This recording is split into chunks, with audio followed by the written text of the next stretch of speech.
Hello YouTube, it's William here with Gopernopper's Trains, and today we're pulling out some old archival footage from Varun's earlier visit this year, and we're going to be taking a look at our adventures at the local antique mall and everything that we found.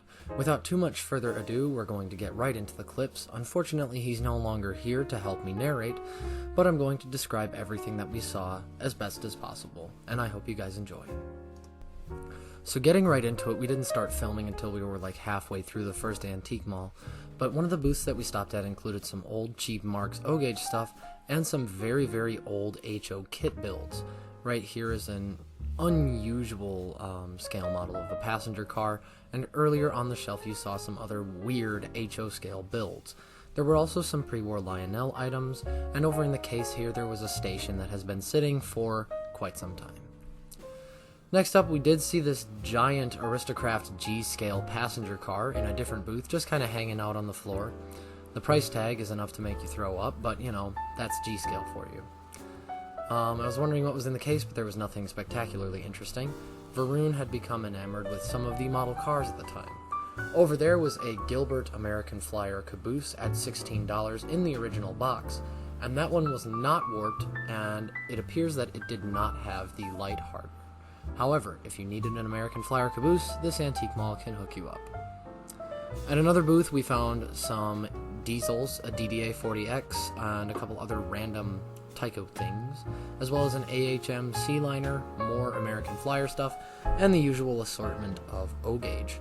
There was nothing at all interesting over here, as everything was incredibly overpriced in this booth, and one thing that Varun absolutely hated was right here, the PS phone. You'll see it in a minute.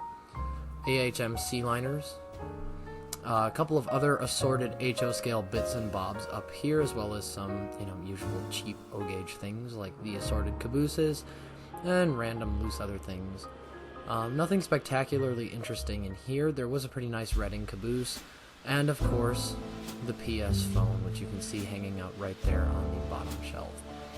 The Middletown and St. Louis Bachmann boxcar was interesting color scheme wise, but otherwise nothing too crazy here. Also the signal tower was nice. This next booth had a lot of really old Snaptrack, and Varun got very excited upon seeing this blue box and was thoroughly disappointed to find that it was basically a giant ass flat car.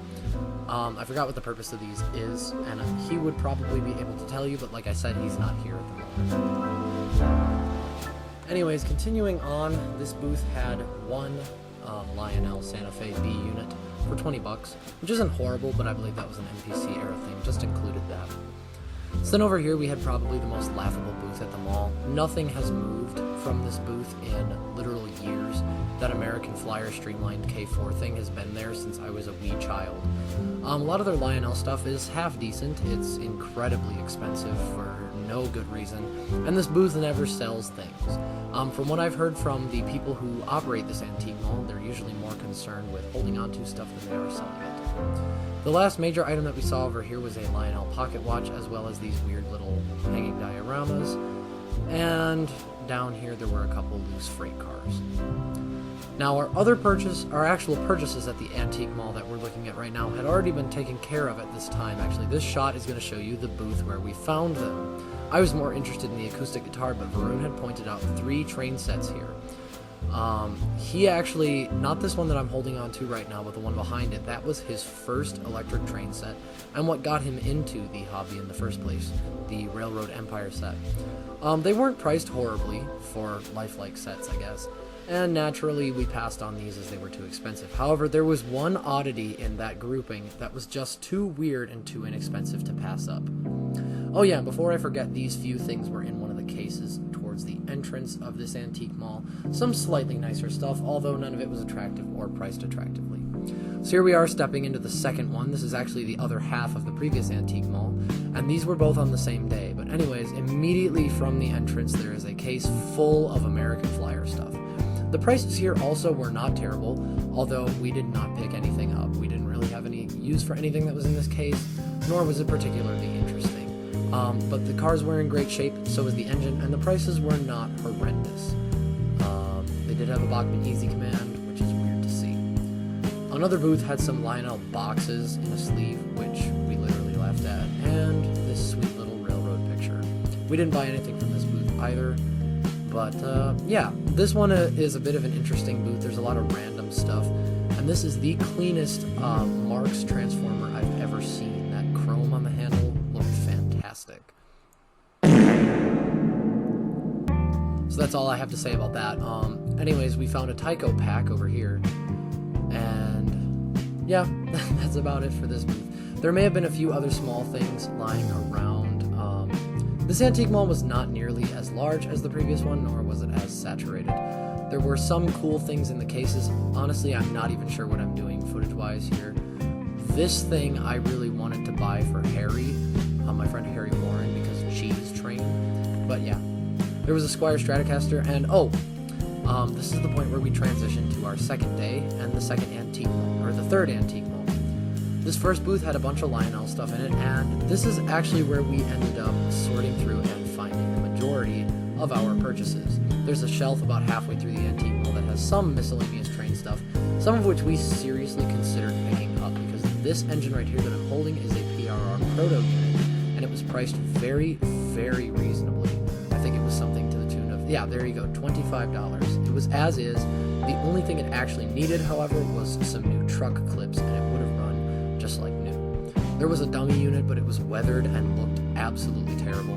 They had a few other things, but they were junky starter locomotives, or they were just in terrible shape, so we did not pick anything up from this booth. For example, that was an Athearn Blue Box that somebody had completely gutted the motor from. Walking around, there were a few miscellaneous pieces of MPC Aero Lionel scattered about, like this P&LE flat car in Penn Central Green, and yeah, nothing else really of note. I took a video of that one just for Jack. But anyways, here's the booth where we found most of our stuff, and this surprised me.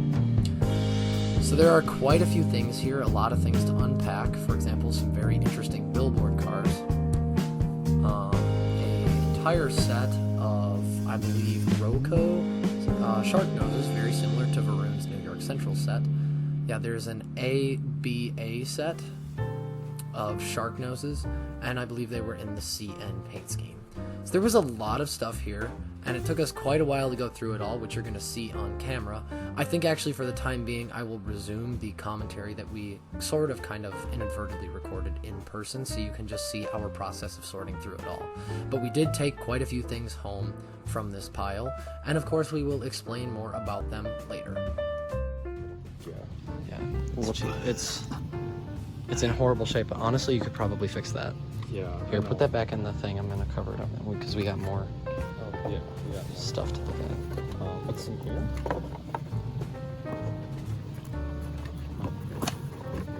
Unassembled roundhouse kit. Thanks. I'll put this on top. Thank you. Let's put that Baldwin shark Yeah. there. Okay, the sharks are really cool. 30 and 20, so that would be a $50 shark set. That ain't worth it. Okay, this actually. Can you? How much is send that? a picture of the sedan? This might be the one that he's. How much is that? $18. I might get this. Yeah, I would honestly almost snag that too. Yeah. Here, let's get to the bottom of the pile. So there's a whole bunch of stuff.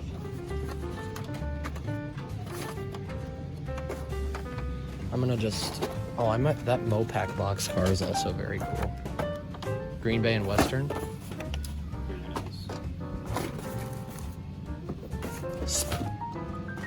The B&O one is really neat as well. Oh, here's one of those cars that you were looking for. Yeah.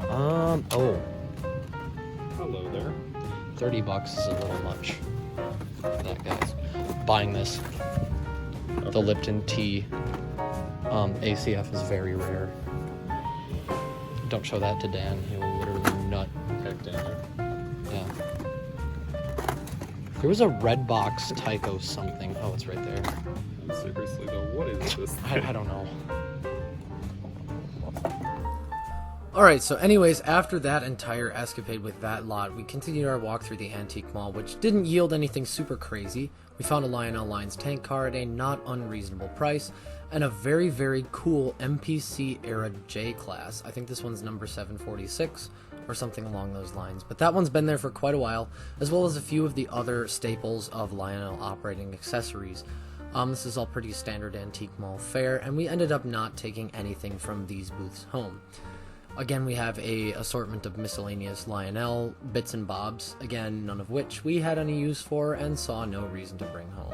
The Lehigh Valley car would have been cool if it were operating, but of course it is not one of those operating hoppers for my 497 coal ramp.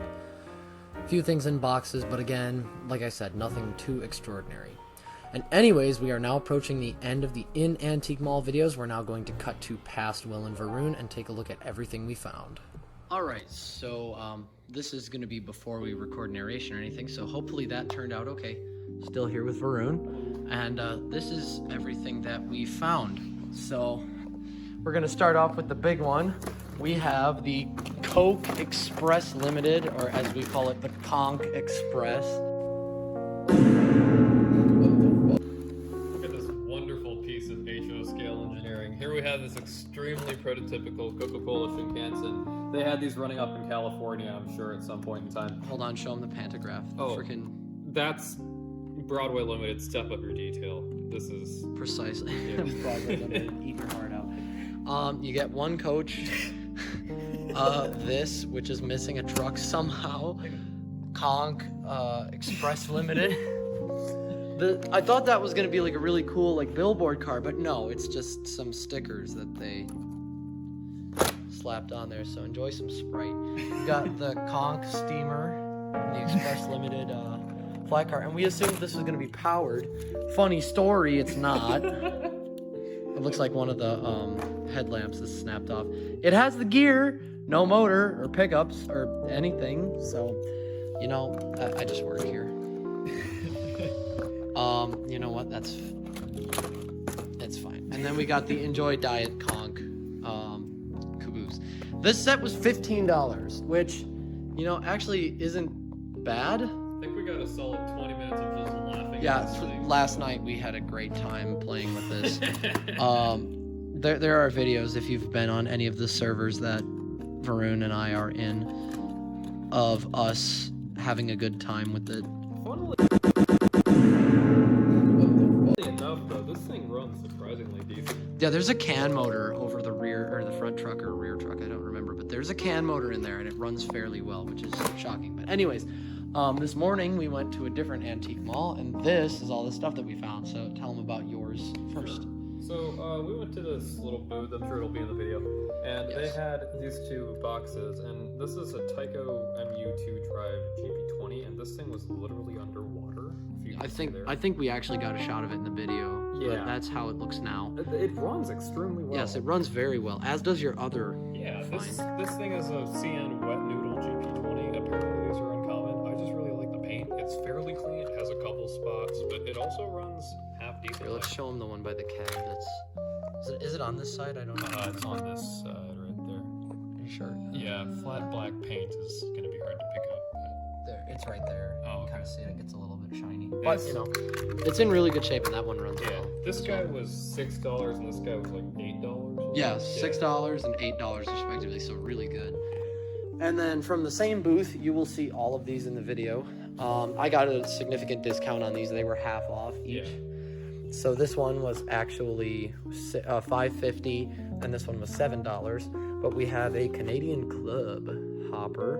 It's really pretty, actually. It is. I like the roof on it as well. I don't know if I'm gonna actually run this or not. But this one I've actually been after for a while. It's the Lipton tea hopper. Now I've got a friend of mine who collects billboard stuff, and he was crazy for these. And to find it there that cheap was a pretty dang good deal. Yeah, so everything was good was half off. There was some other interesting stuff there.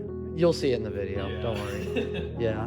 But anyways, we just wanted to share our epic finds with you. So expect possibly a video on the Conch Express if I ever get the parts to properly assemble it. But anyways, yes, that's going to be it for today. Thank you to Varun for joining me and for putting up with me this weekend. And I hope you guys enjoyed the video, and thank you for watching.